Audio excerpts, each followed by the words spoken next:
Welcome, everybody. This is Sifu G from the Esoteric Warrior, and you're listening to the Tao Kung Fu podcast with Sifu Keith King, all the way from Guangzhou, and his style is a Nung Wing Chun style. Welcome, brother. Hey Gary, hi Sifu Gary, good to meet you again. Hope Yes, you're man. well. So you know what this is about. I get to bring all my friends and teachers on that I respect, and I would like to know more about their art. So I'm going to hit you with the first question. What got you into the martial arts and all that biz? So for me, my earliest memory is of training martial arts. I was about 4 years old, and my father would stand me at one end of the room, and he'll be at the other end with these like small hacky sack kind of balls, and he would be throwing them at me. And his whole goal was to like move out the way or to try to, block them. He'd be doing very small, like what we were calling Wing Chun, like pack cells to keep them from hitting me. And we'd do that over and over again as a kid.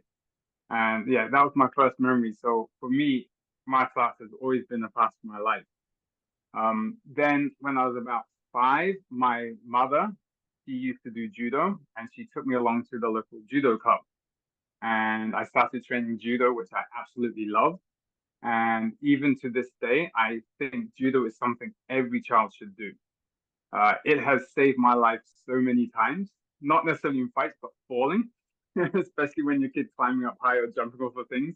Just learning how to fall, learning how to roll has saved my body from lots of injuries, which is good. Um, but yeah, my dad was also a martial artist as well. So back home, apart from doing this and training, we were like throwing balls at me, we'd play fight, and he was always very, very good.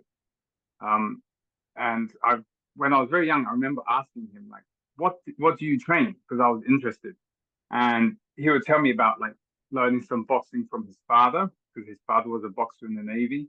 And then when he was older, he went and did some Southern Shaolin Kung Fu, and he went to do Jiu-Jitsu as well.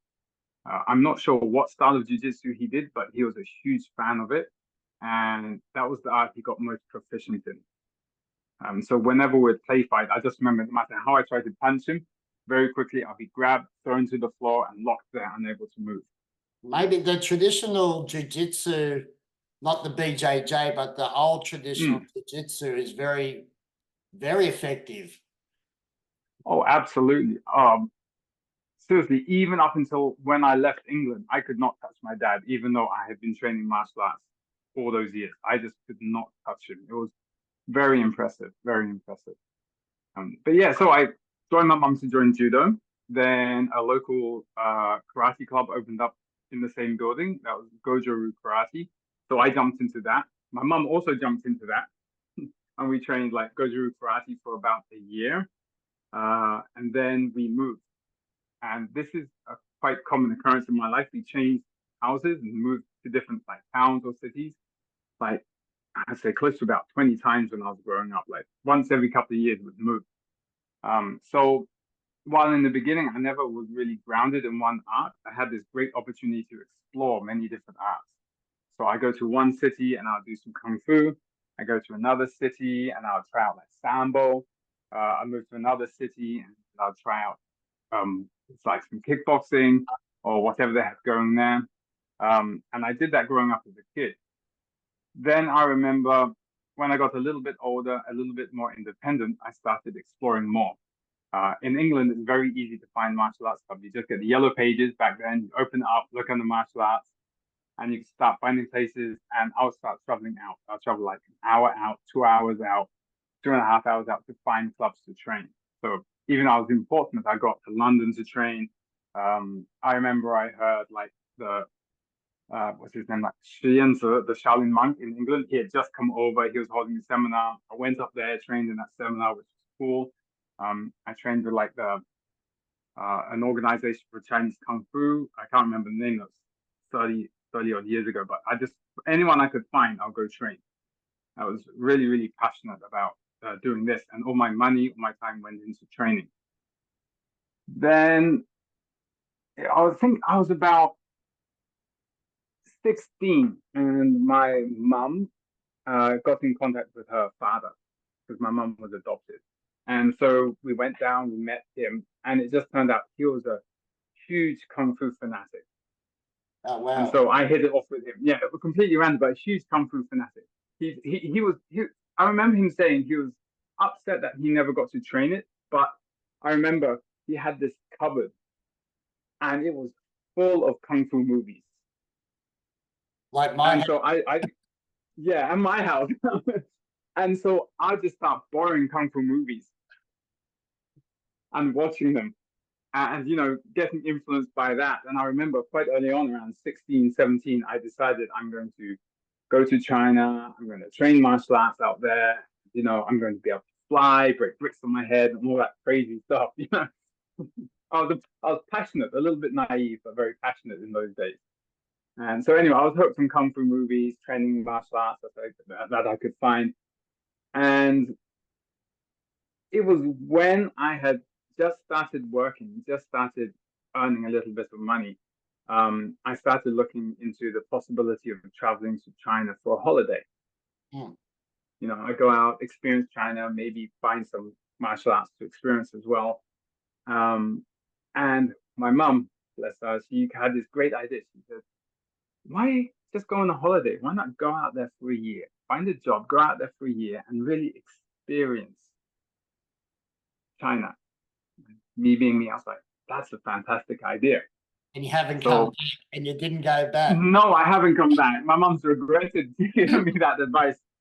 I remember after I thought it was a good idea, I started looking for a job. I found a job. The first job was in Guangzhou. I had no idea where Guangzhou was or what martial arts were there, but I accepted the job and I was very excitedly told my mum. The job was in August. I think this was in like April of 2001, and the job started in August. And from that point on, she started telling me how horrible it would be, how they don't have pillows, they don't have their heads on wooden blocks with pillows, stuff like this. But I was hooked, I was excited. And so I started researching like what martial arts in Guangzhou, and the only thing you could find out back then was like the Wong Fei Hung movies. The Jet Li Wong Fei Hung movies would just become very popular. So I'm like, okay, cool, I'll learn Hanga, whatever. And so August 2001, I hopped on a plane to China, planning to go back in a year's time. And yeah, now it's 23 years later and I'm still here. Holy hell. So was the language barrier hard for you in the beginning? Because you can speak quite fluent, right? Now I can, yes. But when I came over, I didn't speak any Chinese. And at that point, they didn't really speak English in China at that point. It just started to become something that was really heavily taught in schools. And also being in Guangzhou, I tried to get a book to learn some Mandarin phrases, but at that point in time, not many people spoke Mandarin either. It was all Cantonese. So I ended up literally having to figure it out as I go along. And, when you're hungry and you want to buy something to eat, you learn pretty quickly. So Sam Nung Wing Chun, Sam Nung is your Sifu, right? It's not the actual. No, Sam Nung is a Wing Chun practitioner who brought Wing Chun to Guangzhou. So he learned Wing Chun in Foshan. And then around the late 1940s, maybe 1948, he moved to Guangzhou and started teaching in Guangzhou. And that became known as Guangzhou Wing Chun, or then Sam Nung Wing Chun after him.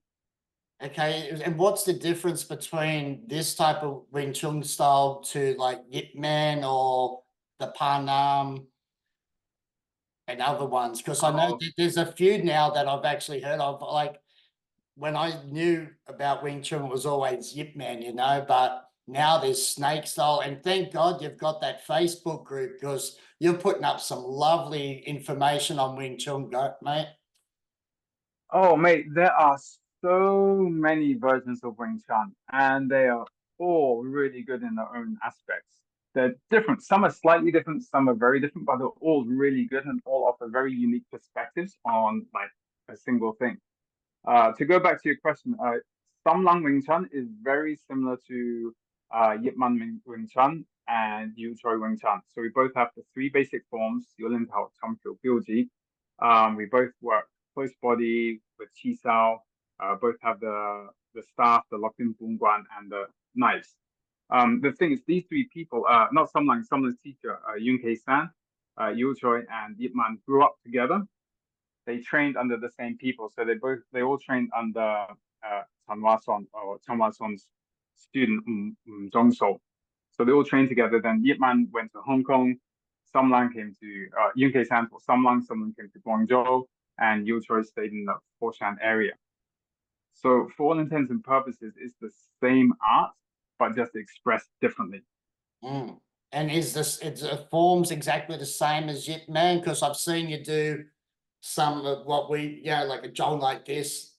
Yeah. So bias out or out like this. How do you say? We can say it's the same, and we can say it's different. So I can look at Yip Man Wing Chun and see everything they're doing and find it within what I do, but there's some stylistic differences. I think that would mainly come down to the focus of the previous generations. Like, what was Yip Man's focus when he was training, based on like his body type, his rationale, his personality.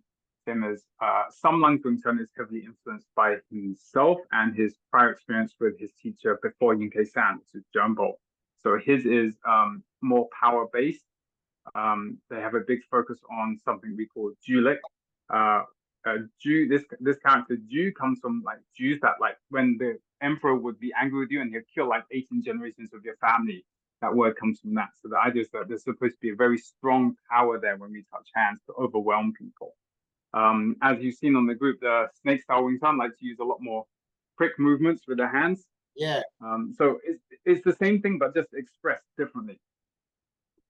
Yeah, like so does it all come from the Buddhist nun Moi, or what's the story there? Because there's always conflicts on that, and I want everyone to give it to us, bro. Come on.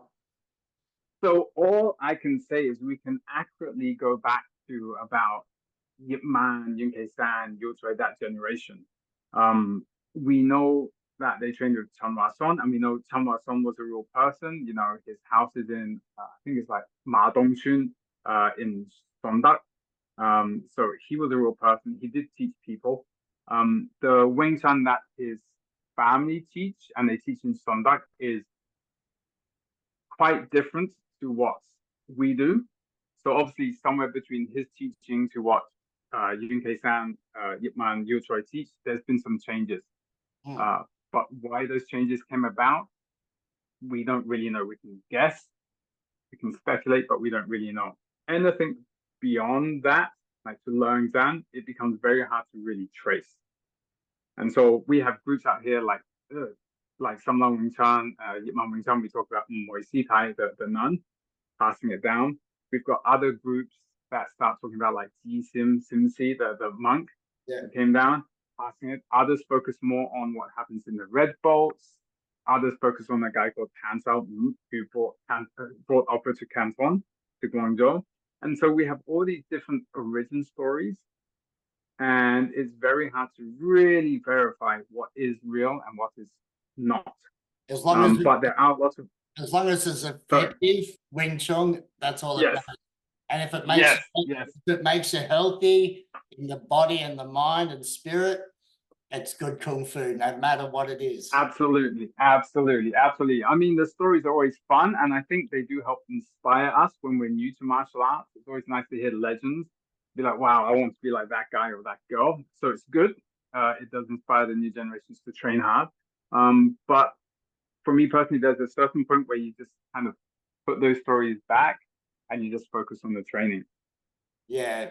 So with you've got the kicking skills as well. Are they all low line kicks or are they high kicks in Wing Chun? So in what we learned, the kicks are low. We have many different types of kicks. The highest one that we would train would be the tiger tail kick, which in more modern terms would be a side kick. But that we wouldn't really kick above the solar plexus area. We'd keep it about that height max. So yeah, lots of leg kicks. Yeah, where the Yes, power, where your power source is, really, isn't it? You know. absolutely. Yes, And yes. we did talk a little bit offline about iron skills. I've seen you doing some forearm training on the bridge, on the wall. Yes. But you did mention the Hong Sa Sao, the Cinema Yeah, Park. Hong Sa Sao. So Hong Sa Sao isn't an art that's really part of Wing Chun. My teacher picked it up from somewhere. He never really said where he picked it up. It's a very nice palm training method that starts with more internal training. And then once you finish that part, it goes into almost the typical iron palm kind of training, but you're not putting the bag on a table. You're holding the bag up in the air with the other hand. But it's yeah, It's it's a good training. Normally if people can make it through the training, it's hard. I mean, this is one thing I've noticed many people haven't quite realized when it comes to what we call like Gong training, like internal training. It's not soft, gentle stuff. It's mainly very hard, very intense, like a lot of isometric tension, dynamic tensions going on. It hurts to train. So many people, when they start doing this in the beginning, they think it's fun, but when you start telling them, well, repetitions need to be like in the 80s or the hundreds, or I'm sure you're like this, like 108 is a common number. Like do this 108 times, yeah, 100. and by the time, yeah, I know, but by 30 you're screaming in pain, but you have to keep going. They're very intense. So a lot of people, they start and then they kind of give up partway through, which is understandable. But it's a shame because from my experience with training this, about 3 months in, a very simple like slap on someone's shoulder and it comes up black and they can't lift their arm for like 10, 15 minutes. And that's just with a few months training. So it's a So lot of this stuff, if you invest the time into it, there is something very special that comes from it. I believe so. Do you think that all the dynamic tension work and the soft work for that iron palm method is to help with the meridians and the chi flow after the conditioning, or is it before the conditioning, or is it a different part? Because you obviously use Tita, Jiao, and all that. Yes, yes, yes. So for Hong Sa Sao, you start off with doing like dynamic exercises, and these lead into short range and long range strikes. So this is all about creating the power for hitting people with.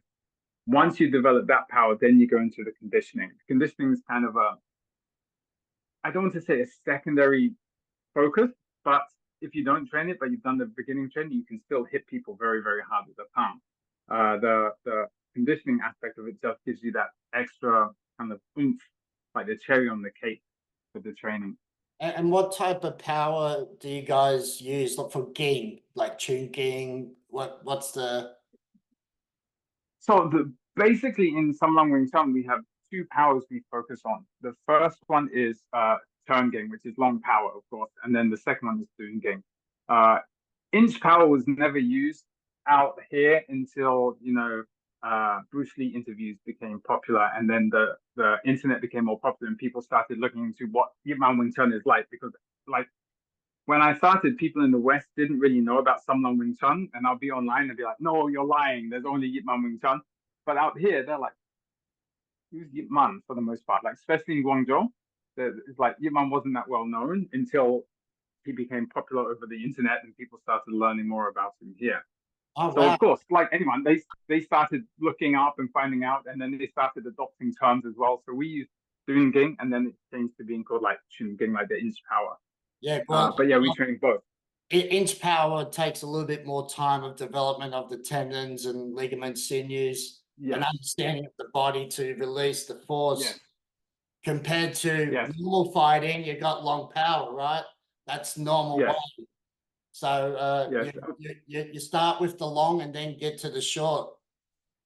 Exactly. Yes, it was. I remember it was always expressed very specifically. First, train the long power. If you don't train the long power, you're going to struggle with the short power. And this is why when we do the basic techniques, when we punch, we never started just from a short range. It's always from a fully chambered range first. And then once we can do that fast, we can do it relaxed, and we can do it powerful, then we'll start moving into training for like pinch power or short power. And that reminds me of the clip where the old book against the wall. Yes. That, Yes. that's Yes. awesome, man. Like that's an old method, even with the telephone book we used to do in Yolcombe. Yep. It's an amazing training. I mean, so this is one of the things from Guangzhou Wing Chun or Samlong Wing Chun, which I think differs a little bit to maybe Yip Man or other Wing Chun that we see. The punch itself, we have various stages of conditioning methods for it.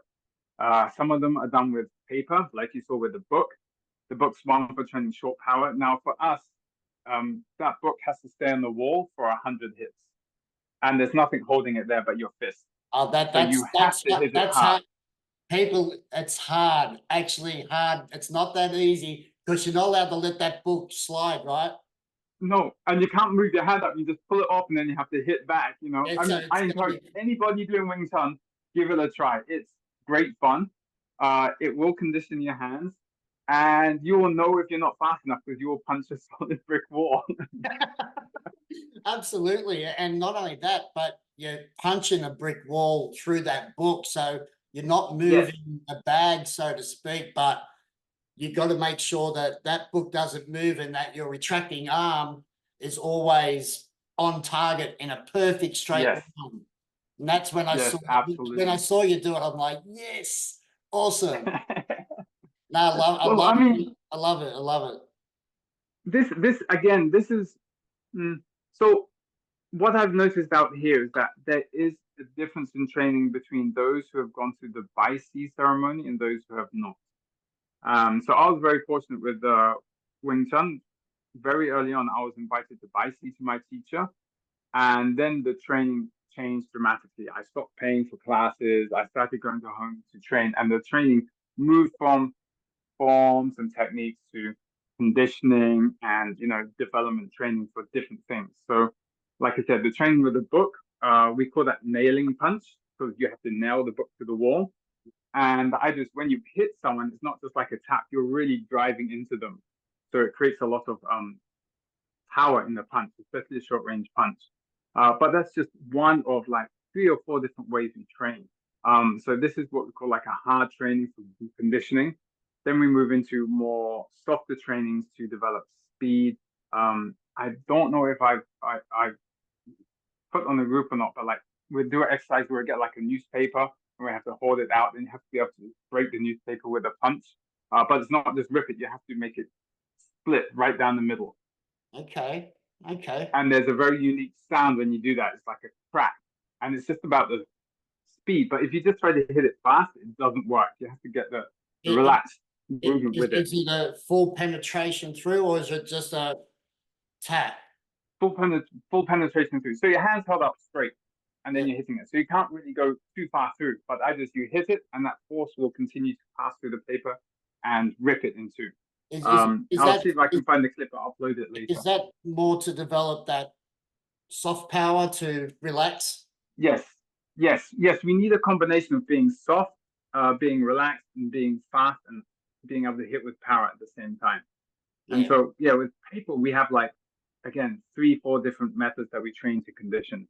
We also do some conditioning on the floor with the knuckles as well for the punching. We got like static holds. We got like plyometric movements as well. And so, so we take one thing and train it from many different angles to make sure it's really effective. And do you guys use any Fungnan, or is it just a normal? So for Samlong Wing Chun, it's not specifically taught, but a lot of people, they have a relaxed hand. So when we punch, we don't ball up our fists. We always keep like maybe like a finger or a pencil can fit in the gap because we're hitting with the knuckles rather than the flat of the hand. But naturally, people tend to have this knuckle, the Fong'an, out a little bit more. But it's not a specific training. But for the Shaolin Kung Fu that I do, we specifically focus on the Fong'an Choi. Oh, okay. Which is fun. And do you guys do any like the Kam Na Sao, and is that part of Wing Chun hidden in any of the moves, or it doesn't? Yes, We do a fair bit of Kamla Sao. It's not taught separately, like, okay, here are the 18 movements or the 36 movements of Kamla. It's just like, okay, if you get into this position, you know, you can attack the elbow, twist the wrist. It's a lot more hands-on to Chi Sao. Because our idea is if we touch hands, we're either hitting you or we're grabbing something and basically twisting it to. Well, that's where I was leading. To me, when I see any type of sensitivity and you cross that bridge, there's that wrist to grab, and Oh, absolutely. you don't always have to try to hit them when you could always grab that wrist. And Of course, everything's game, that's if they're slow, right? That's if they're slow. Yes, yes, yeah. No, we cover all aspects. So we do throws, we do locks, kicks, and punches All when right. we train. We're just about to have a break and we'll be back in just a moment. All right, Keith, we'll get back to you in just a Sounds moment. good, mate. All right.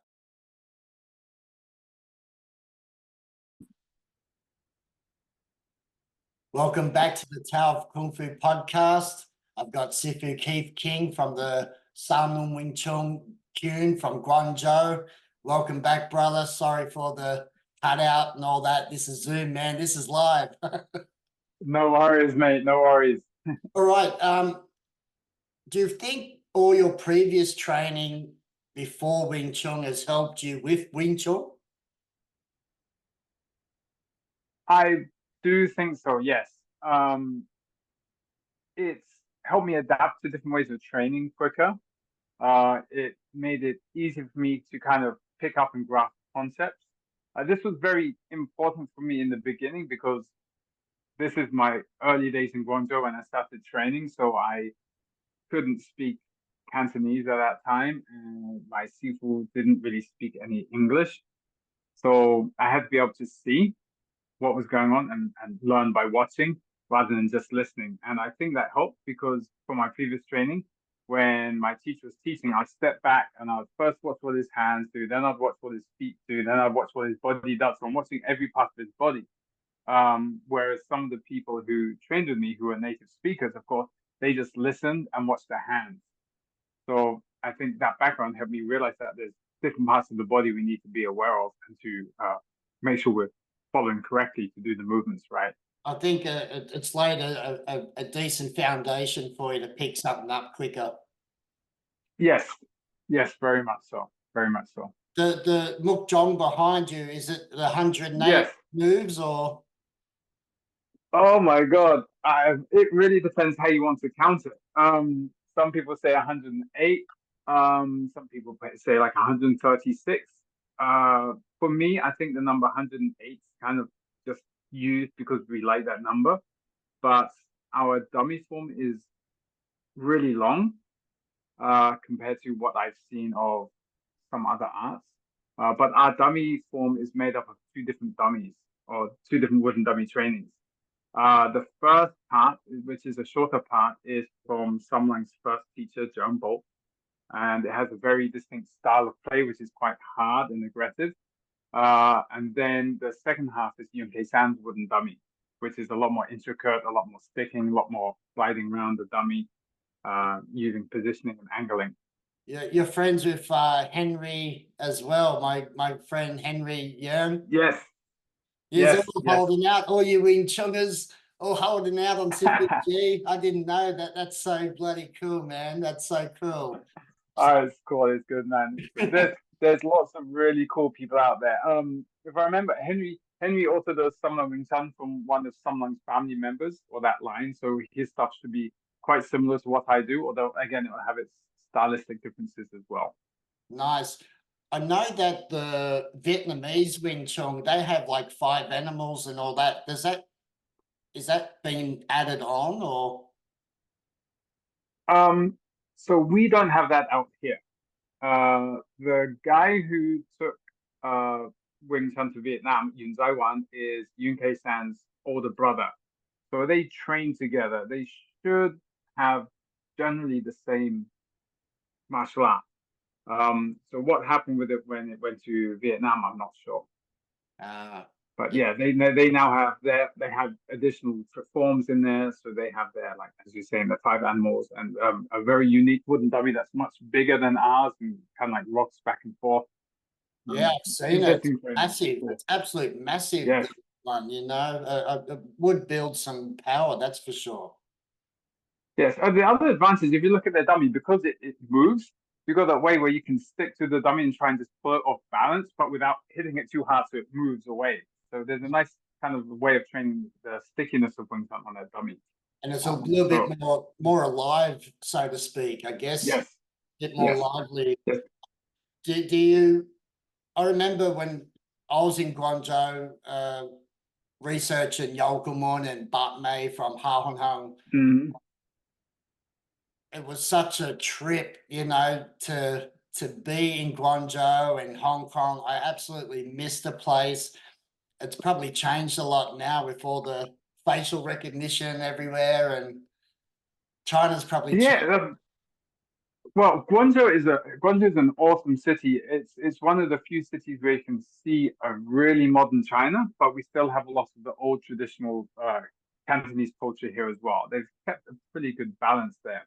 So we can see, like, we can walk past Guangzhou Tower, go into like Zhujiang Newtown area where it's all modern buildings, the IFC, Four Seasons, things like this, and then I can take you just down the back road, and you'll be like being back in the 1800s. It's very cool. They do have some very old architecture as well there. Yes, yes. Yeah, Guangzhou is famous for like 3 different styles of architecture. We've got like the famous one, which everyone knows, which is the Saiguan Daingok with the big wooden doors that can slide open that you see in the Kung Fu movies. We also have the Care Lao, which is more like a convenience store or a shop underneath, and the people live above. And they have like the second floor is extended out over the road, so when you walk, you don't get rained on. And then we have like the Yeongok, which is the buildings that were influenced by the Westerners that were coming in. Because unlike Persia Island, we have a lot of Western architecture there from the British and the French when they went there. And that style went into the very affluent areas of Guangzhou. Same as Macau, Yes, yes. you know, and is are they open to teach the Sifus of Wing Chun there that like taking on Westerners? Are they so, or when I was there, they were excited? Yes, they can be very excited to have foreigner training with you. Can be quite appealing because then the teacher has a lot of face. Um, but just being a foreigner doesn't mean you're going to get access to good quality martial arts out here. Um, there's been many cases I've seen where people, really passionate people, have come out here to train and they'll go train with some masters, and the masters will kind of take their money and maybe give the training off to one of the teenage students to train them while they go about their regular day. It's not all teachers are like that. Some teachers are very passionate and teach really well, but I have seen lots of people come out here and then not get the best of experiences as well. So it's kind of hit and miss. Yeah, true.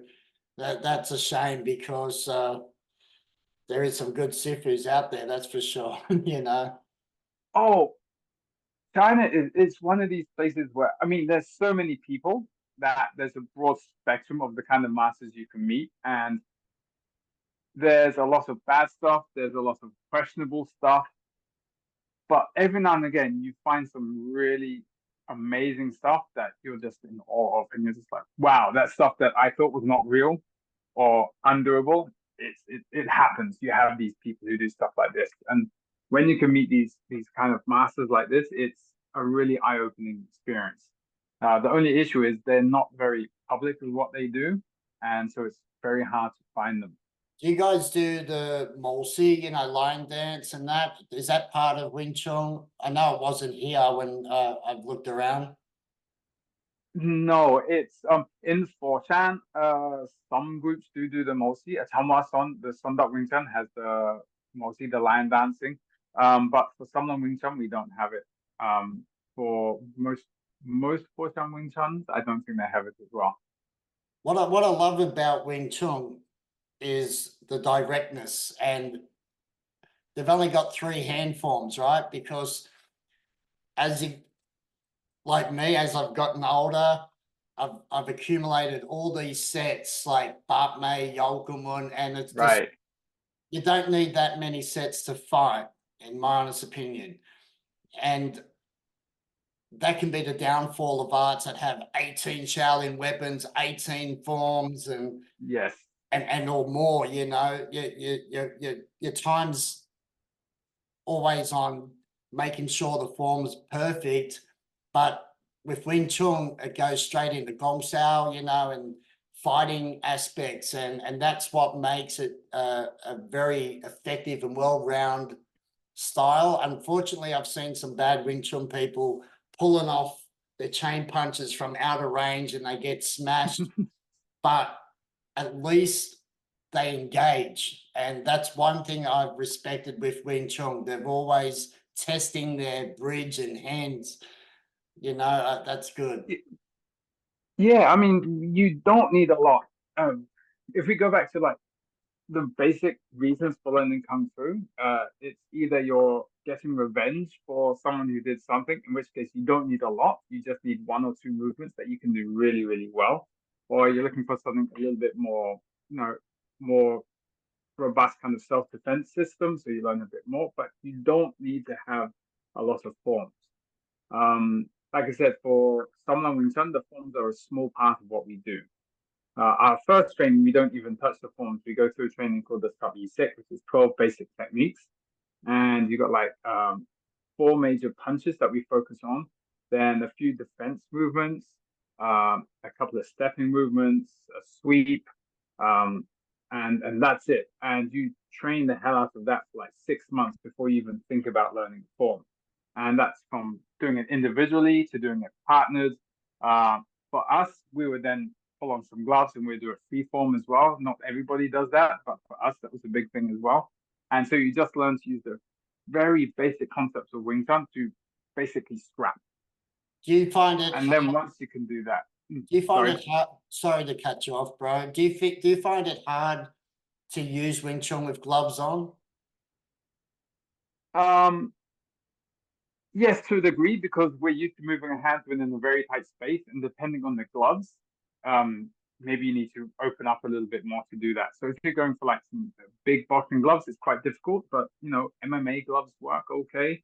And that's what we would do. We would get some like kind of MMA gloves. We experimented with using something like head protection or not. We found with head protection, we would end up getting knocked out anyway because we thought we were protected when we you don't get cut up, but it rings your bell a lot. It does. It does absorb, and I think I did a little video on that about headgear and no headgear. Light sparring, it's good with headgear, but if you're going full contact, it can rattle that brain because the shock goes through, and that can be that could be horrible. But somehow you got to spar, right? Yes, You got to yes, get it in. and so that was the great thing I liked about the Guangzhou Wing Chun is that we did all that process before we really touched on the forms. Do you find that you're more of a hands person than a kicking Wing Chun man? Personally, no, I'm quite even with both, but I think that also stems from my background in other martial arts where kicking was heavily emphasized. So I've always made sure my kicking is okay as well. One thing you learn with Wing Chun is that ranges are much closer than what we like to believe they are. So it's very useful to be able to kick when most people think it's only punching range. So it's very, yes, if you touch the bridge, you should be able to kick. Yes, if you touch, you punch. I mean, this is one of the things that I see with a lot of the younger generations when they're training now is they're not quite fluid in on the distancing yet. And so when the wrists cross, then they think they're in striking range, but they're not quite there yet. And that leads to like a loss of form where they lean in to try and reach. And that reminds me, I see a lot of Wing Chun leaning back though. Do you guys, I've seen, I think on one of your clips, they use like a hum bap boy, like in Bap Mei, you know? Yeah. We're our body posture is similar to like what you do. We don't lean back. That's something I've seen more of the Hong Kong, the Yip Man Wing Chun guys have more of a straighter back and lean back. We just want to make the chest and stomach area as small as possible. So we were like what we call like ting yum. So we turn the hips up and then we'll sink the chest, drop the shoulders. Elbows have to stay down. So here is very small. So And then similar, so this is how we do similar. our fight. Yeah, Yes, Tang Hang, you know. yes. Yeah, it gives two advantage. Well, not advantage might be not the right word, but two benefits. Is one, you create a smaller target for people to hit, and then also you've got a longer extension of the arms because your shoulders are brought down and in. Shoulders come a little bit forward. So Yes. yeah, no, that's unreal. I when I saw that on your clips, I'm like, yes, and so I can relate.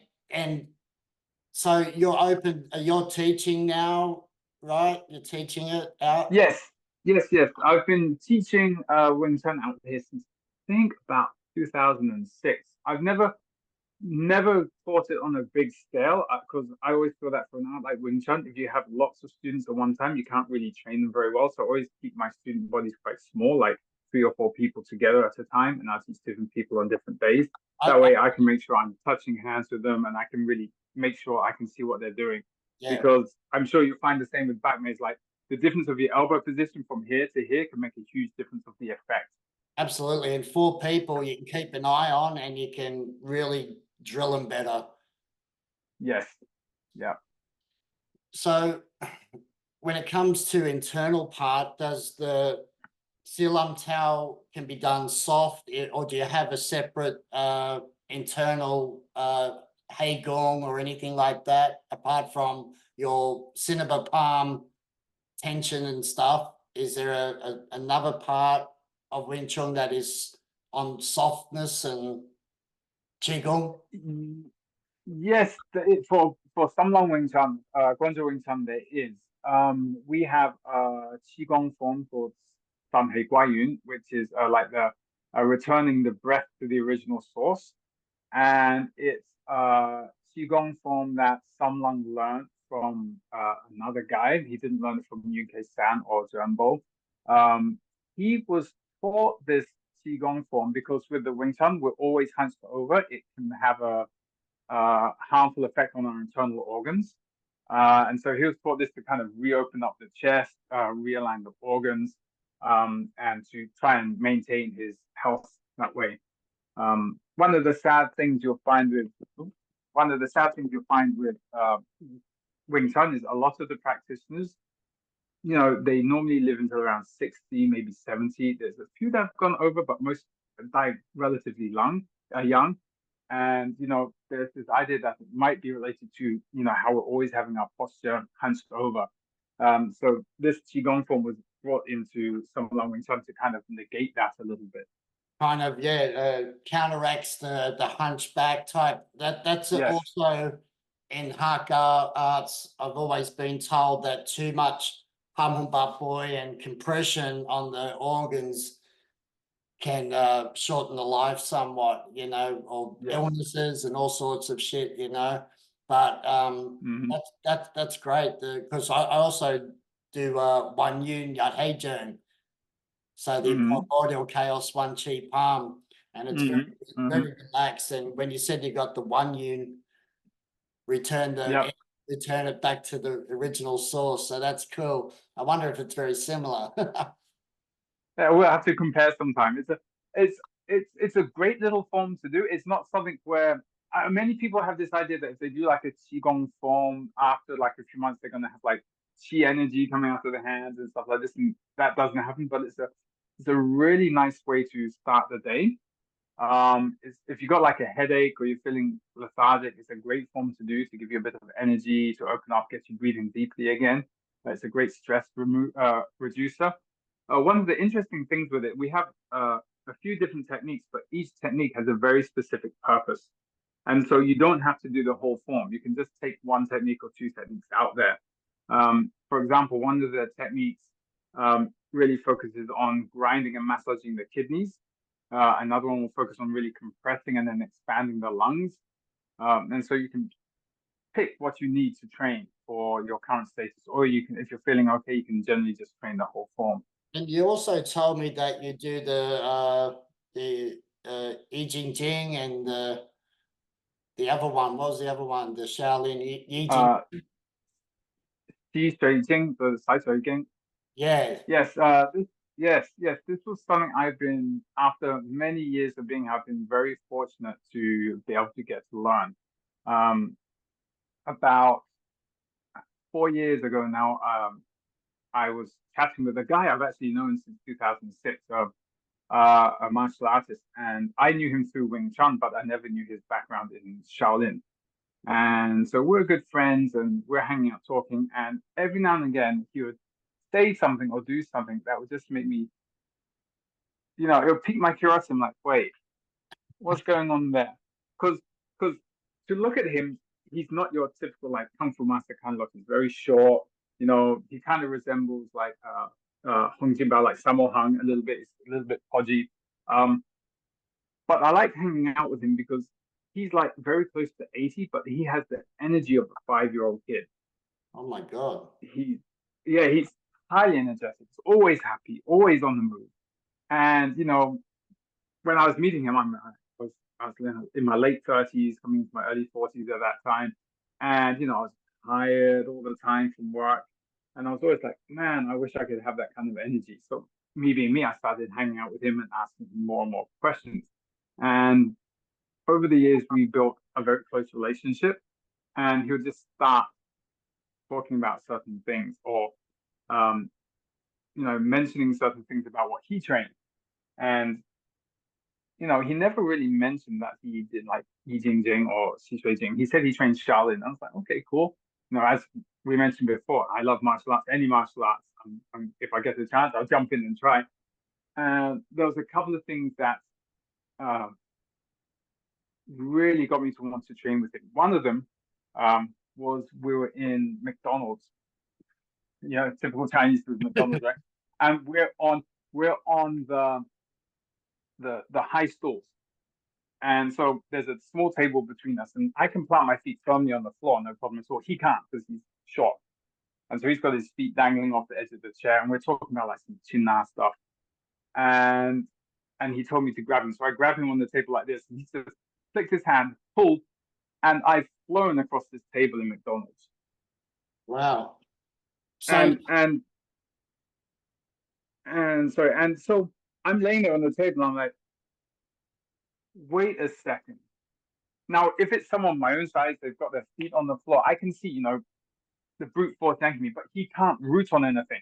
It's just like, pop, and I've flown across it. I'm like, what did you do there? And he's just like, all right, he's like very nonchalant. I just, just like, he's like the eagle claw and I pull in, and I'm like, no, there's something more there. And so we started talking, and I was interested, but it was like a year after that of meeting him, constantly talking, and him just like, go home, try this, go home, do this, and me being me, I'll go home and do these random things, and he'll come back checking out. Oh, okay, you've made some progress with this, and then it was opened up for me to come in and start training with him, and I bicey to him, and that's when I started learning Yi Jing Jing, and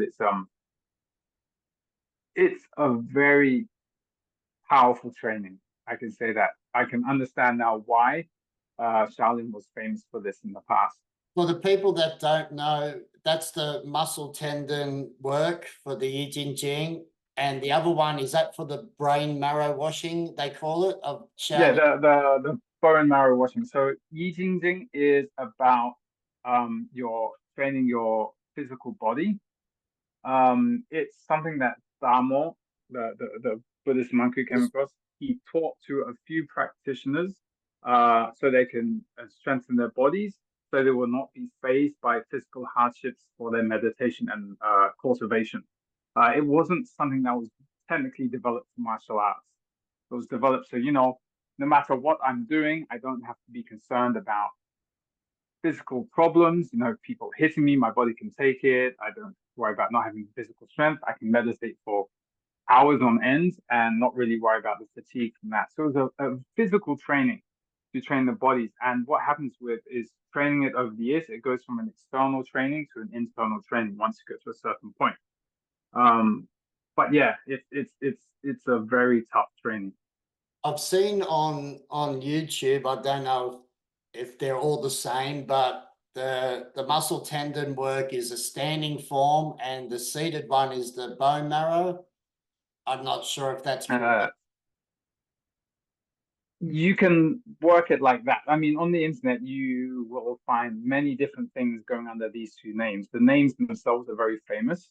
And so many people link what they do to the names for finding students or popularity or just credibility. Um, you can look at Yi Jing as kind of like a very hard form of yoga. Um, I was about to it's say that coming from Dhammo, the Indian monk, it would yes, be a part yogic type of stretching and yes. stuff, right? Yeah, well, we need to remember this was something that was designed for and trained by mountain hermits. They didn't have to go work in an office like 12 hours a day and stuff like this. They had time. It's time intensive, and because I can't really go into too much about this because we have an agreement within our family that we don't Yeah, share the art unless someone to the family. But we can basically look at it that you are putting your body into very taxing positions that require a lot of uh, isometric and dynamic tension over prolonged periods of time. And different postures will cause different meridians in your body to open up and different ones to close off, which creates an internal pressure because the chi and the blood, if you want to use the term, cannot flow through. And you can look at that internal pressure building up is over time, it's going to expand those vessels. So the blood flow and the chi flow can be more prominent. nice. This is the idea. Of course, I've not had the opportunity to go do any scientific verification of this, but that's something I would like to do in the future. But that's the basic idea. So you have this movement that's blocking some of the pathways, and then you got to build up of pressure, And and then that causes release. that pathway to expand and grow. Then you release, and then you get the flow going. Nice. So it pushes through blockages, and it um, clears out the channels so you can get a very smooth flow. And that's where it goes from being a physical training to an internal training. Just that alone is perfect for health, I say. Oh, it's amazing, mate, to be honest. I mean, like I said, I saw my current Sifu. He's like a 5-year-old kid when he's like close to 80. After training this for a couple of years, my energy levels are much higher. I average, not by choice, it's very busy out here in China, but I average like 5 hours sleep a night, and I don't get tired during the day. So I feel this way alone, it has benefits.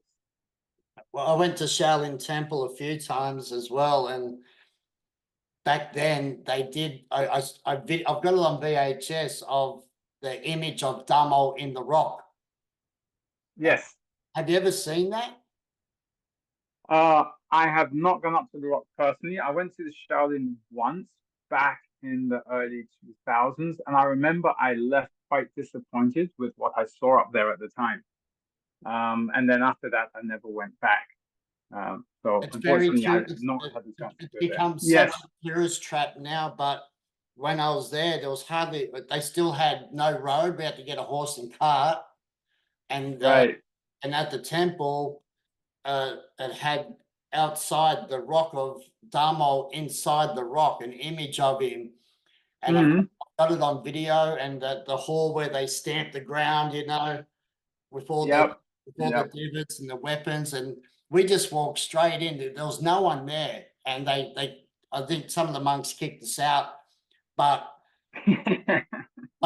we filmed it all, and we got so much great footage, and just I don't know how, and I think you did say the wall facing qigong. Is that the same as Damo's one? Yes. So what Dharma gave to us is three things. He gave us the wall-facing meditation, he gave us the Yi Jing Jing and the Si Shui Jing. So these are the three core things that he passed down. Um, they're not so much of a focus in Shaolin anymore.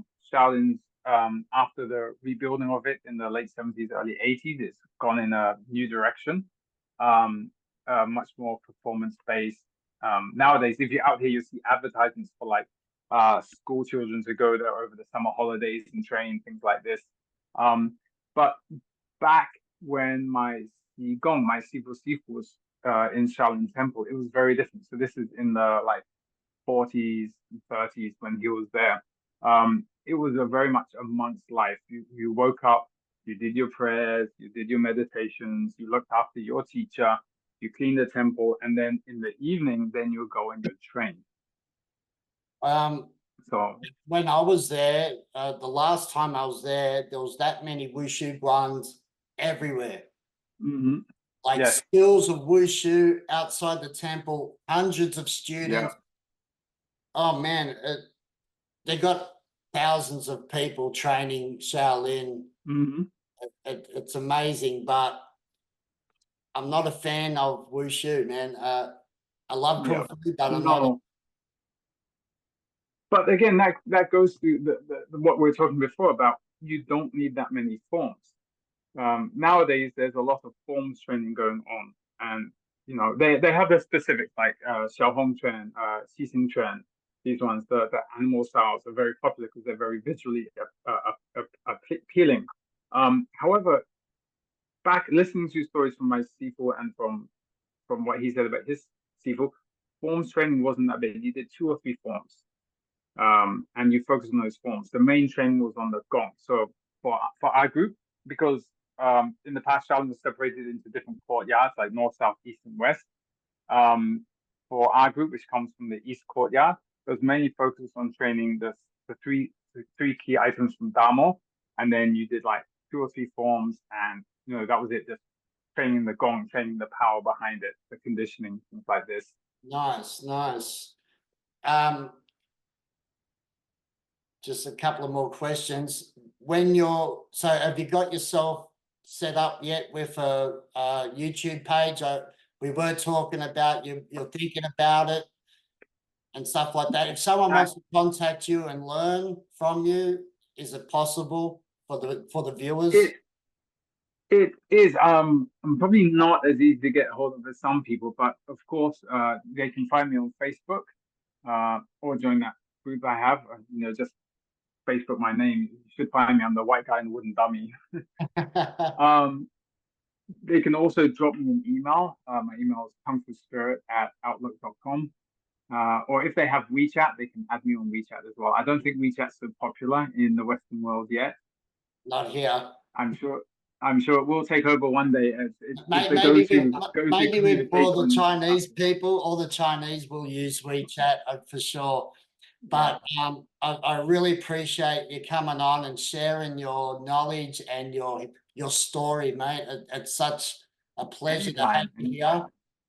And I hope we can do another part 2 later on.